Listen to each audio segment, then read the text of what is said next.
Bonjour et bienvenue sur KTV pour ce second temps de parole consacré au football. Et pour ce faire, nous recevons l'ambassadeur du football à Mayotte, Aurélien Timba. Bonjour. Bonjour Léonard. Bonjour Kamar. Bonjour. Comment ça va?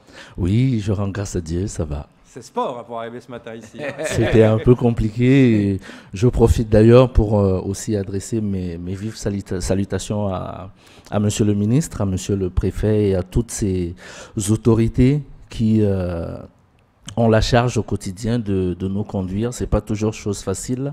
Donc voilà, on leur souhaite beaucoup de courage naturellement et plein de réussite dans leur mission. Et on a parlé foot avec le ministre, il adore ça. Justement. Et j'ai compris il supportait le PSG apparemment. Oui, il était membre des jeunes du PSG. D'accord. C'est pour ça qu'il aime bien le PSG, mais il ne peut pas critiquer l'OM parce qu'il a son boss qui aime bien l'OM. Bon, le Marseillais que je suis le salue affectueusement. Exactement, le Marseillais que je suis aussi. Ça rend un peu sérieux. Alors, la Ligue mahoraise de football, c'est important, il faut en parler avec le directeur. On espère que le foot va reprendre. On espérait la reprise des compétitions ce week-end. Or, c'est un peu compliqué en ce moment. Qu'est-ce qui a repris et qu'est-ce qui ne reprend pas? Je vous remercie vraiment pour cette invitation. C'est vrai qu'on vient de passer quand même une période assez difficile qui n'est pas terminée. Vous voyez comment vous-même vous avez aménagé le plateau pour les gestes barrières soient respectés. Avec la distanciation, donc l'occasion aussi de demander à tout le monde de continuer à les respecter parce que malheureusement on n'a pas encore vaincu le virus et naturellement nous on avait à cœur de reprendre parce que le foot occupe une place tellement importante et tout le long de la crise on a communiqué nous aussi et on a préparé cette reprise. Donc reprendre, ne serait-ce que par les matchs de coupe, comme nous l'avons fait depuis le 17 octobre dernier, c'est déjà une belle réussite pour au moins jouer quelques matchs en attendant de préparer la saison 2021. 2021, oui. C'est compliqué de mettre en place ces matchs avec les gestes barrières. C'est très complexe tout ça. Vous devez avoir, chaque équipe doit avoir un référent Covid. Vous devez mettre en place, il y a des échanges de mails assez compliqués entre certains présidents de clubs qui se perdent un peu dans les détails. Vous devez rassembler tout ça. Comment on gère? On gère surtout qu'on se met, comme depuis toujours, au service et à la disposition des clubs. Partons du principe aussi que chacun... l'information lui parvient d'une façon ou d'une autre. Donc l'idée est que nous, qu'on ne cesse pas de communiquer et qu'on soit de plus en plus au service des clubs. Ça veut dire que c'est vrai qu'il y a eu beaucoup de communication à ce sujet et on essayait aussi humblement de répéter, de renvoyer, de communiquer de façon régulière. Mais les présidents étaient plutôt très attentifs parce qu'ils attendaient aussi de voir ce qui serait possible, ce qui ne serait pas possible. Et on a continué à faire vivre l'activité, simplement. Pas forcément sur le plan terrain, mais de façon administrative, parce qu'il y avait des demandes de subventions à faire. Il y a même aussi une structuration à mettre en place dans les clubs. Il y a différents protocoles mis en place par la fédération. Le confinement nous a un peu appris à tous à vivre différemment et il y a eu un certain nombre de webinaires aussi qui ont été mis en place pour avec différentes formations, notamment au niveau de la fédération.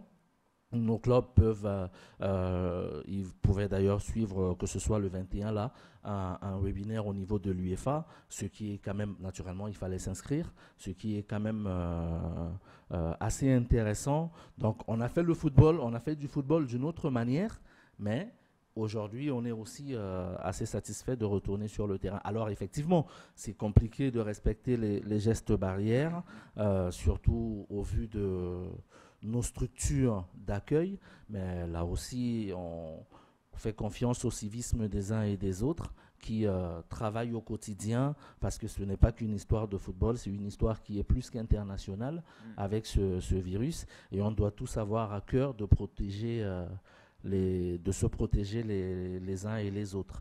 Kamar Bora, une question. Alors justement Aurélien, on a vu qu'en Europe et notamment en France, les championnats ont repris. Malheureusement à Mayotte, on n'a pas de stade fermé. On ne pouvait pas faire jouer les matchs à huis clos. puisqu'on n'a pas de stade fermé. Et c'est impossible, en tout cas, puisque les Mahorais aiment bien aller voir les matchs. Mais 2 journées, nous avons eu droit à 2 journées seulement pour notre championnat. Et ça veut dire que là, quand on reprend tout de suite à la 3e journée où on repart à 0. La précision que je souhaite faire, Kamar, si vous me permettez, c'est déjà que en l'état, nous, on n'a pas pu rejouer tout de suite parce qu'on était en état d'urgence sanitaire. Donc, en métropole, ça avait été levé. Les différentes phases de déconfinement avaient été observées. Donc, il y avait la possibilité de rejouer. Mais nous, comme avec la Guyane, si mes souvenirs sont bons, comme on était encore en état d'urgence sanitaire, on ne pouvait pas rejouer tout de suite, ce qui a un peu compliqué les affaires. Je fais cette précision parce que certains ont pensé que c'est parce que la Ligue ne voulait pas relancer les compétitions, qu'ils souviennent à tout le monde que ce n'est pas une décision qui appartenait même au président de la Fédération française de football, puisqu'elle est prise au plus haut sommet de l'État. Donc tout le monde doit s'y plier parce que c'est une question de santé publique et il faut véritablement que tout le monde, que chacun soit prudent par rapport à ça. Bien sûr, on a joué 2 journées. Pourquoi? Parce que nous, on est sur une année civile. Donc nos championnats se déroulent sur une année civile du 1er janvier au 31 décembre. La saison en métropole et parfois ailleurs dans certains départements d'outre-mer, la saison se déroule sur une année scolaire. Donc elle va jusqu'au 30 juin. Donc quand nous on attaquait le début de saison, les autres ligues étaient sur la reprise après la trêve du mois de décembre. Donc ce qui a fait que nous en sommes à là. Naturellement, on réfléchit à comment on peut donc relancer au mois de janvier sans trop pénaliser les clubs. Aujourd'hui, on est sur une logique de d'abord jouer les coupes, avoir la possibilité d'avoir un représentant pour le 8e tour de la Coupe de France. Oui, j'allais venir, il y a la Coupe de France en jeu. Il y a justement envoyé une équipe de Mayotte pour la Coupe de France. Tout à fait. Avec ce championnat qui est un peu chamboulé, comment ça va se passer? Surtout que cette année, on a la possibilité donc d'avoir 2 équipes au 7e tour, ce qui est inédit et qui a été malheureusement l'actualité Covid et tout ce que nous vivons éclipse un peu cette bonne nouvelle. Mais j'ai envie de dire, au vu du nombre de personnes qui sont en train de s'endormir pour le monde d'après, cette question devient presque anecdotique. Toujours est-il que nous, on a voulu, parce qu'on s'est battu pendant des années, je salue le président de la Ligue et son comité de direction pour ce combat, on a voulu il y a longtemps avoir 2 représentants au 7e tour.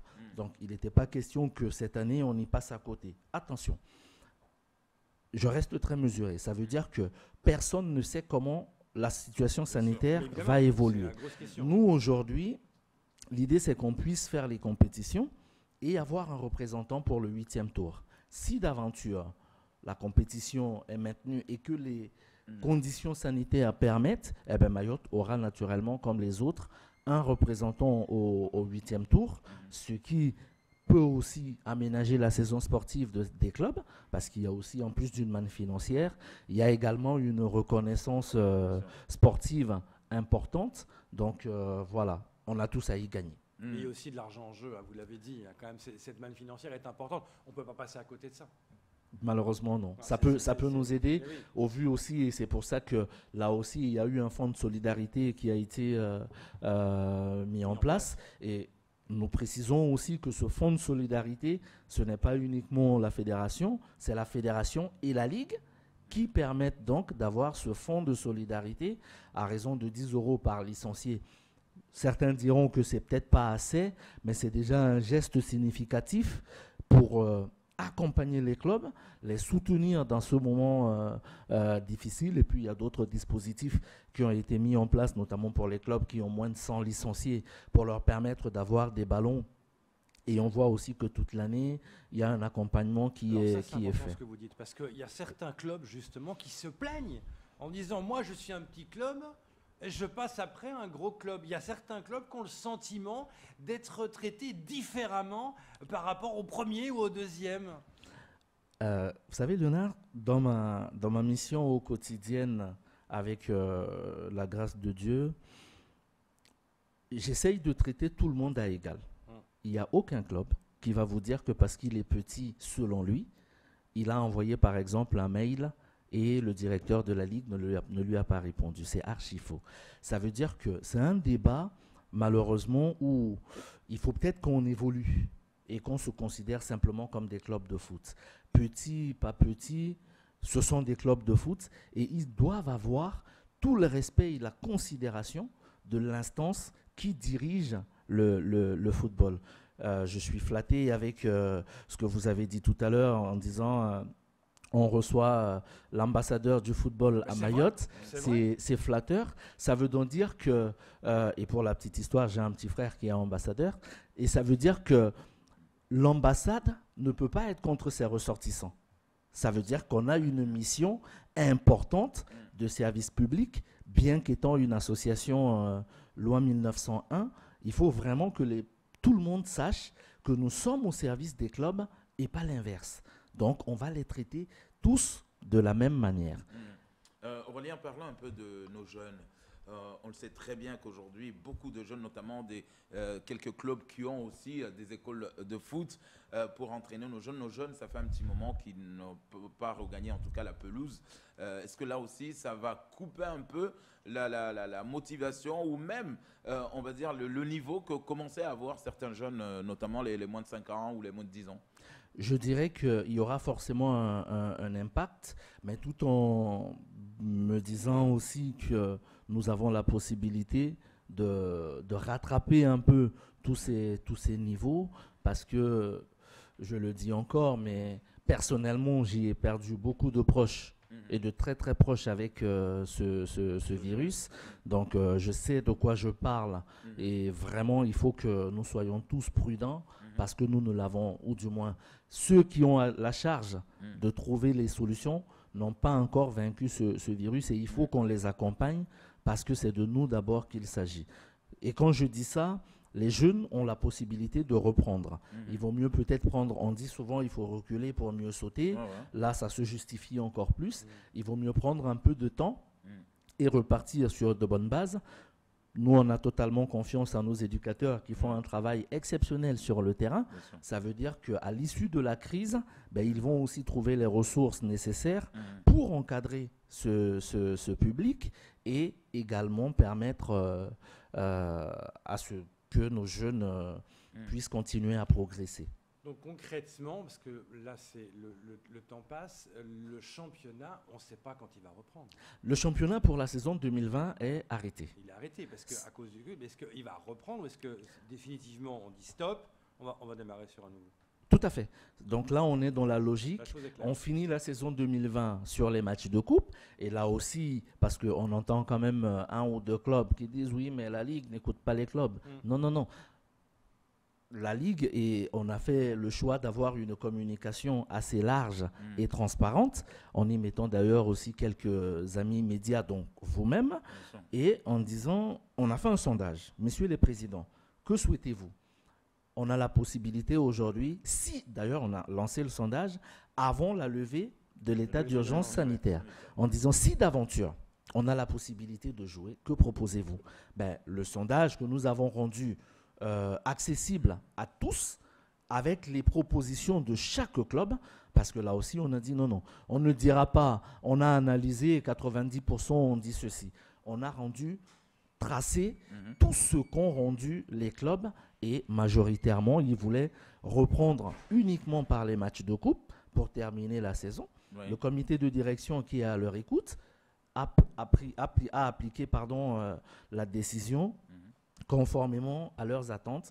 Et au mois de janvier, dans quelques mois, on va commencer à lancer les éléments pour la prochaine saison. Bien, vous reviendrez pour en parler. On pourra en Avec grand plaisir. Heures, mais le temps passe trop vite, c'est terrible. Merci beaucoup, monsieur l'ambassadeur du football d'Amayotte, d'être venu sur ce plateau. Merci Léo, merci Kama pour votre invitation. Merci et à chaque fois que vous aurez besoin, on viendra avec humilité faire le point. Merci à vous. Merci. C'est tout pour ce temps de parole.